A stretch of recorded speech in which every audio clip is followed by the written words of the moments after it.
Why do we still have this? I wonder what other passages can be spoken from this. So Zolta, Mantino, Nakafra, Socrates Sumananda. What the fuck? Too late reviews.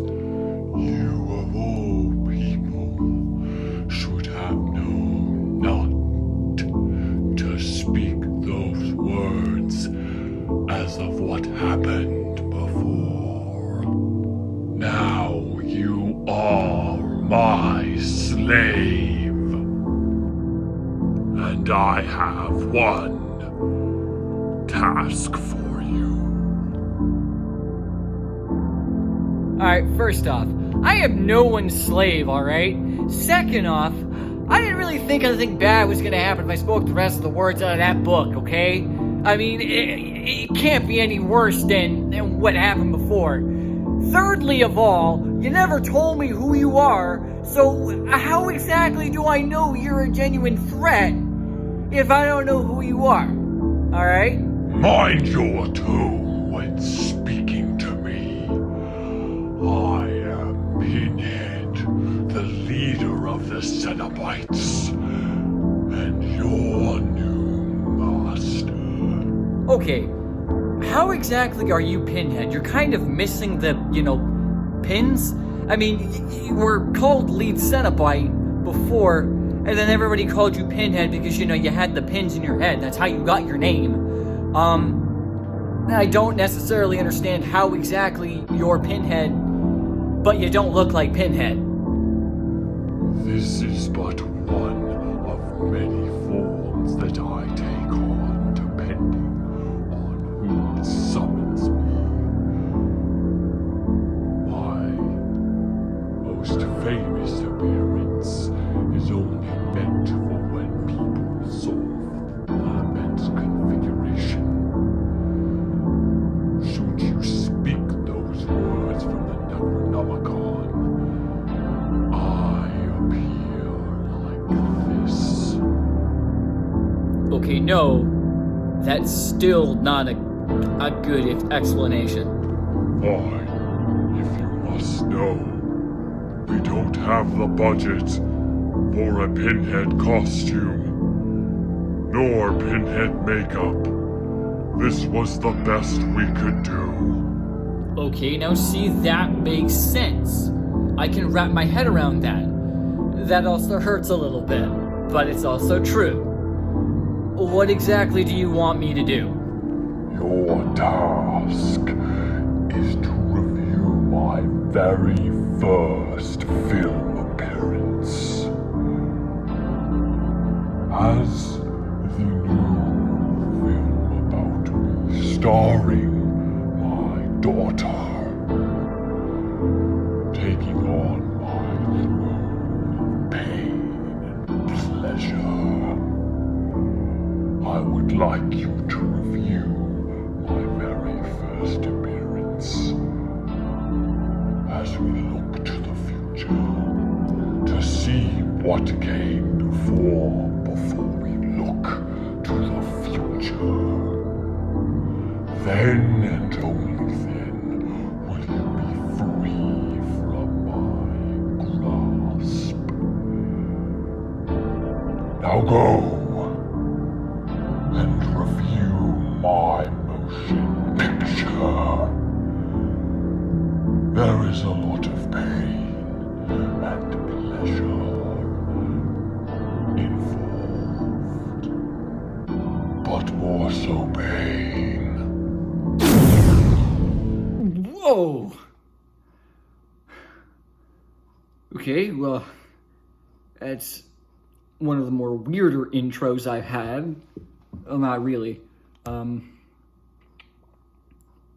I might as well say it. The reason I used the Necronomicon was because I just couldn't get a Lament configuration off of Amazon in time.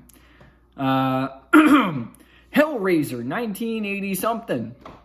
What can I say that hasn't been said already about this movie? I don't know. No, I'm not gonna do that to you, don't worry. I just wanted to do that.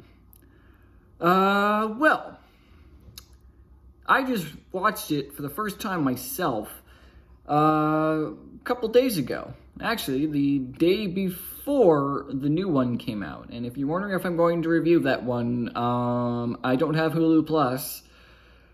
And, yeah, it's probably gonna blow up before I get that. But, the first one, let's talk about that one. So, it starts off with these two people moving into a house. But first off, we should probably talk about Frank. Yeah, Frank is this. Well, I'm gonna name Frank something. All right, he is that Giga Chad fuckboy, taken to an extreme level, more of an extreme than he already is. Like, this guy is like looking for sex, and he's looking to improve sex by any means necessary. And he unfortunately contacts the Cenobites, and then he's torn into bits, and then the only way that brings him back is blood. I will warn you about this movie. If you are squeamish in any way towards blood, or, really, like, just thinking about it to make me fucking cringe, like hooks going into skin, and it's actually like, with that skin texture, just, just thinking about it's making me cringe. Fuck. Oh, God, I don't want to think about it anymore. Anyway, so basically, this whole movie is just, I think her name's Julie. I think it is Julie. Might be Julie. Yeah, I think it's Julie.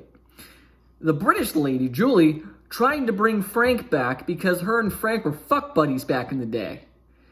And then Frank died, and then she got married, well, she was engaged while she was fucking Frank, and then after Frank died, she got married, and then a couple years later, or I don't know how long, I don't know the time frame of the events that happened, but, then she's, like, thinking about how, like, she fucked Frank and missing that sex with Frank, and then her husband, who is literally, like, the nicest guy ever. Like, I felt so bad for him. He bleeds on the attic floor where Frank died, and then that is what brings Frank back to life and escapes from the Cenobites. And, it's basically all downhill from there in the movie. Like, I'm not saying the movie shit. I'm saying, everything that happens in the movie is just fucked. Like, I don't even know how to explain it, but you know what? I have seen, that was the thing with Hellraiser, was everybody compared it and said it was like the worst fucking movie, like goriest, not like the worst movie, like it was a bad film. It wasn't bad, it was good. I fucking loved it, but everybody said it was really, really gory. And you know what? Coming from someone who's seen Terrifier, and that was like really fucked up. The Terrifier review not fucking coming. Because no, God, no, I refuse to sit through that fucking movie again. But Hellraiser wasn't that bad compared to Terrifier. This movie was just, it was good. It was atmospheric. It was a slow burn, which are movies that I like. I like when the tension builds to the point where you don't want these people to die. Like when the dad dies. Excuse me. I didn't want him to die. I thought he was a great guy. And then, he just dies. It's like, well, shit. That sucks. He was a really nice guy.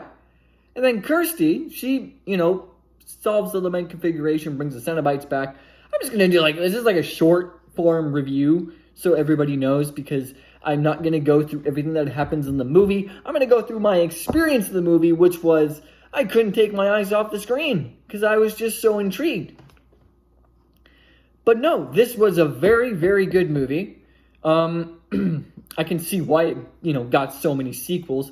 I'm not watching all the sequels. Eventually, when I do end up watching the new one whenever I can, I am going to do a review of it. No,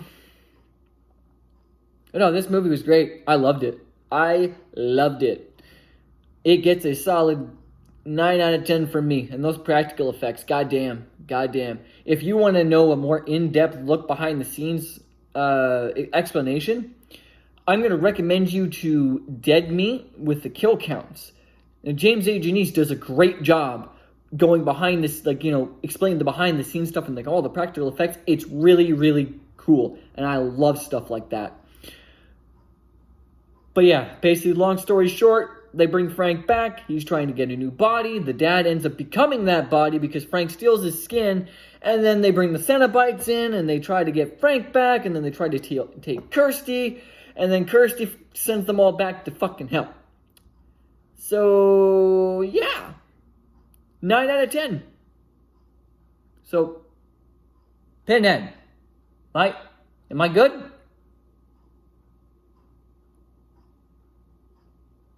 I'm going to assume I'm good. Oh, God!